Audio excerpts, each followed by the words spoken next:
Hello प्यारे बच्चों, आज की कहानी का नाम है बेईमानी का कड़वा फल। एक दफा का जिक्र है, एक खरगोश ने एक झाड़ी के अंदर अपना प्यारा सा घर बनाया था। नन्हा खरगोश अपने घर को बहुत पसंद करता था। दिन में खाने और पानी की तलाश में उछलता कूदता और वापस आता था।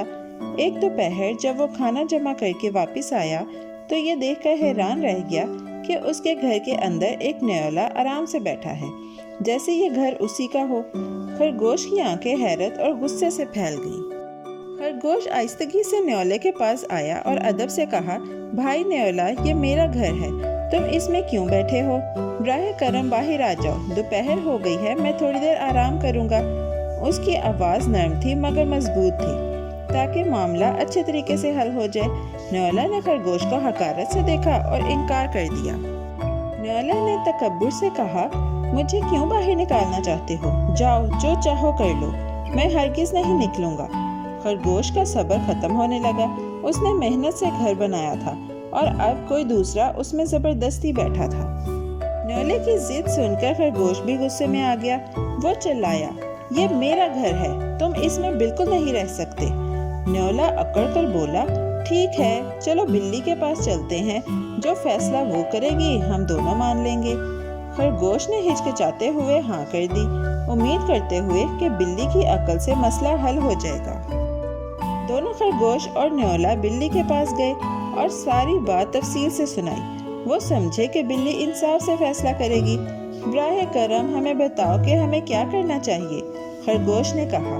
न्योला गरूर से मुस्कुराया, ये सोचते हुए कि वो बिल्ली को बेवकूफ़ बनाकर खरगोश का घर रख लेगा। बिल्ली ने कुछ देर सुनने के बाद कहा, मैं दूर से कम सुनती हूँ, जोर से बोलो और जो कुछ कहना है करीब आकर कहो।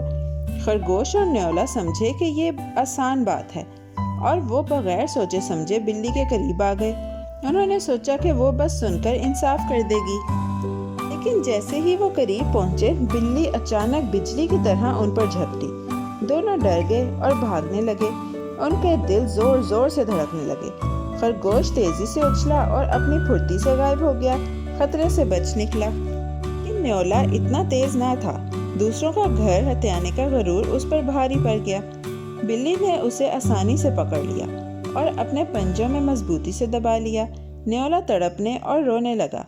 उसे समझ आ गई कि उसकी बेईमानी ने उसे ही मुसीबत में डाल दिया है। खरगोश दूर से देख रहा था और शुक्रगुजार था कि वो लालची या बेईमान नहीं बना।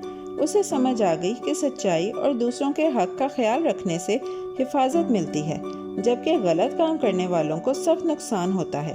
ये सबक सबके सामने वाज़े हो गया। न्योले ने दूसरों का घर छीनने की सजा भुगती। बिल्ली के तेज वार ने उसको एक कड़वा मगर ज़रूरी सबक सिखा दिया कि ईमानदारी ही असल निजात है। उस दिन के बाद जंगल के सब जानवरों को समझ आ गई कि जो चीज़ किसी की नहीं है उस पर कब्जा करना हमेशा मुसीबत लाता है। ये कहानी जंगल के सब जानवरों में फैल गई। खरगोशों और बाकी जानवरों ने ज़्यादा एहतियात और इंसाफ से रहना शुरू किया। सब ने सीखा कि ईमानदारी और इंसाफ लालच और धोखे से कहीं बेहतर और महफूज है। खरगोश अपने घर वापस आ गया और सुकून से आराम करने लगा, ये जानकर कि इंसाफ हो गया है। प्यारे बच्चों, आज की कहानी यहाँ ख़त्म होती है। बहुत जल्द हम एक नई और दिलचस्प कहानी के साथ वापस आएंगे। Bye bye. प्यारे बच्चों, कैसी लगी आपको ये कहानी? ऐसी ही मज़ेदार कहानियाँ सुनने के लिए हमारे चैनल को लाइक, सब्सक्राइब और शेयर करना मत भूलिएगा। Bye bye.